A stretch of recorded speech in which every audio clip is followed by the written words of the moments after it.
Bonjour à tous, merci de suivre ce deuxième lundi d'Investir Day en ligne. Nous allons maintenant nous intéresser aux petites et moyennes entreprises, aux indépendants. Ils ont été touchés de plein fouet par la crise sanitaire. Ils ont dû ralentir, voire stopper net leur activité. Et nous allons en parler avec notre invité, Guillaume Bory. Bonjour. Bonjour. Vous êtes directeur général délégué d'AXA France. Est-ce que vous pourriez nous expliquer un peu ce qu'a fait AXA en France pour les indépendants? Quelles sont les mesures concrètes que vous avez prises? Oui, tout à fait. Vous savez, AXA France accompagne aujourd'hui en France, d'une manière ou d'une autre, 500 000 professionnels, artisans, indépendants et entreprises de toute taille. Et donc, nous sommes le premier assureur du tissu économique du pays.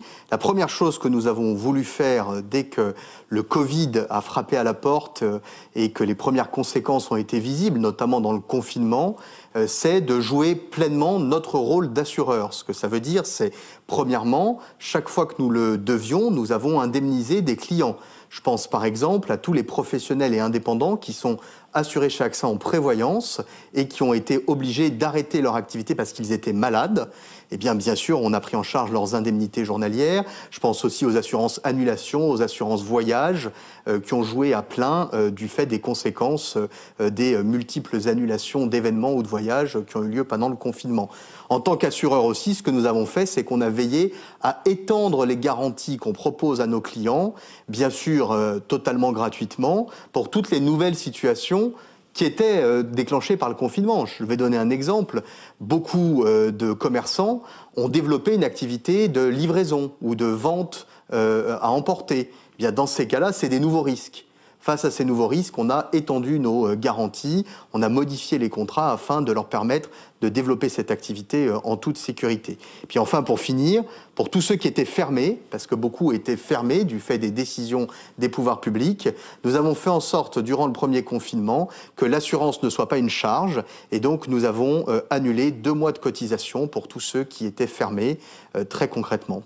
Ça fait partie des mesures dites de solidarité qu'AXA a pris pour les indépendants en France, comme on le voyait dans le petit film introductif? Alors, les mesures que je viens de vous dire, c'est les mesures en tant qu'assureur, directement auprès de nos clients. Et puis après, par ailleurs, effectivement, on s'est engagé de manière très déterminée en faveur d'une action solidaire pour soutenir ceux qui étaient le plus durement touchés par la crise.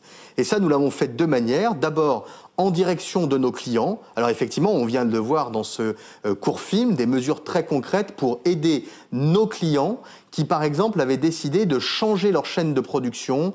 Je pense à une entreprise de parfumerie qui s'est complètement réinventée pour produire du gel hydroalcoolique. Eh bien, on a financé la transformation de sa chaîne de production. Je pense à une entreprise de textile.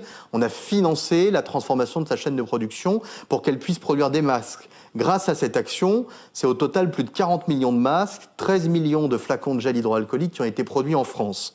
Puis après, en parallèle de ça, grâce à l'accompagnement de terrain qu'AXA France est capable de mettre en œuvre, parce qu'il ne faut jamais oublier qu'AXA France, c'est aussi une entreprise d'indépendants.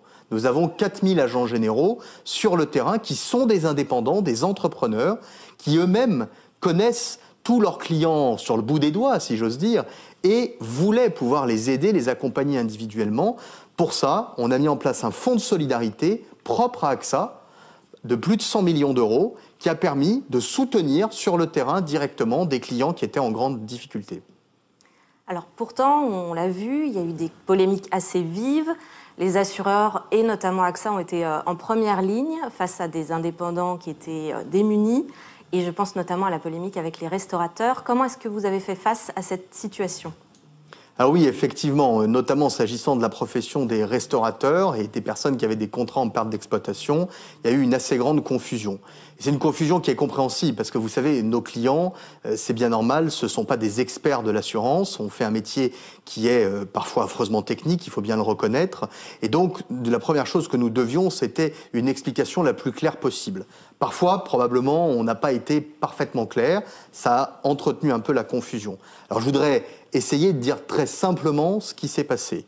D'abord, dans la plupart des cas, lorsque vous avez une garantie de perte d'exploitation, elle ne peut pas fonctionner dans le cas de la situation qu'on connaît actuellement, parce que c'est quand vous avez un événement matériel, quelque chose qui vient détruire votre magasin, votre outil de production, par exemple un incendie, une inondation, tout ce genre d'événements, du vandalisme aussi, bien sûr.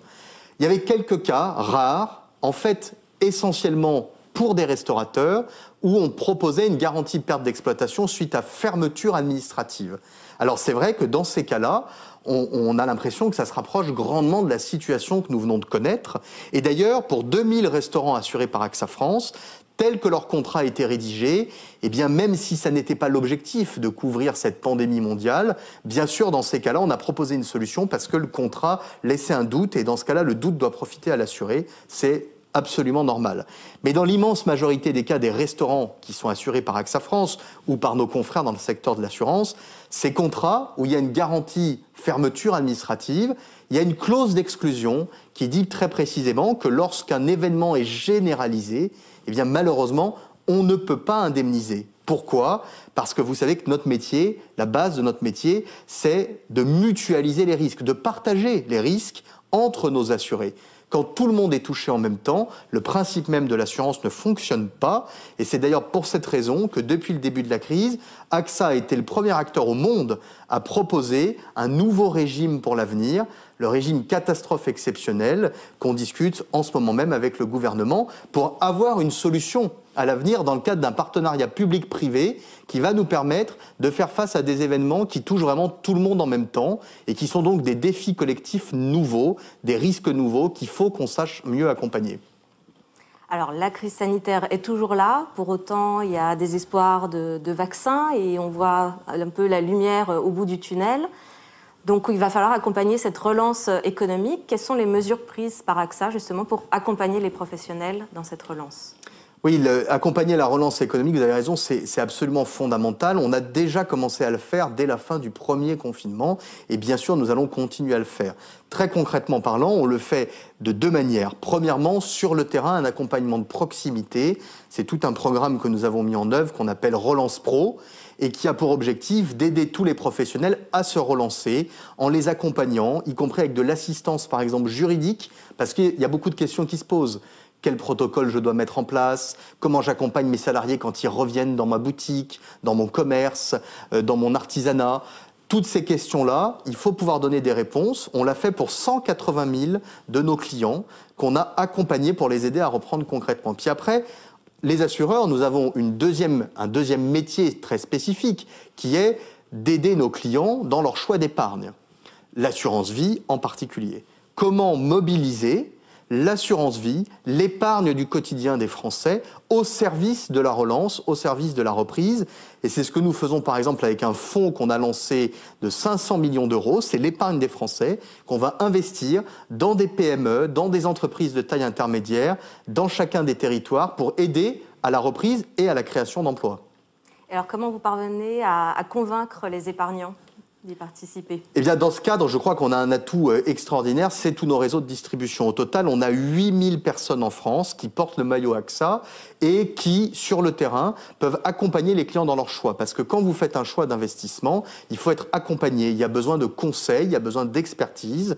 Et donc, c'est exactement ça que nous proposons. Et puis, la deuxième chose qui est très forte, c'est qu'aujourd'hui, on voit bien que les épargnants nous demandent d'avoir un sens à leur épargne. S'ils choisissent d'aller sur tel produit d'épargne, ils veulent que ça ait un sens. Ce que nous faisons concrètement, c'est de mobiliser davantage notre expertise pour financer la création d'emplois, la création d'entreprises sur le terrain, dans les territoires, de telle sorte que l'épargnant sent que son épargne est utile et qu'elle a servi à soutenir l'activité économique dans le pays, ce qui est le plus important pour nous tous. Un mot pour conclure ? Je crois que ce qu'on vient de se dire, ça montre bien que cette crise, elle a révélé que l'assurance est vraiment au cœur de la société et elle a révélé que nous devions jouer un rôle encore plus proactif.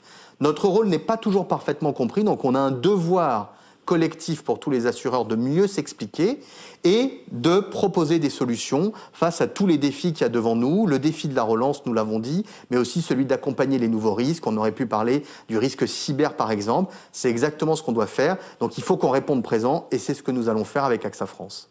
Merci Guillaume Bory. Je rappelle que vous êtes directeur général délégué d'AXA France.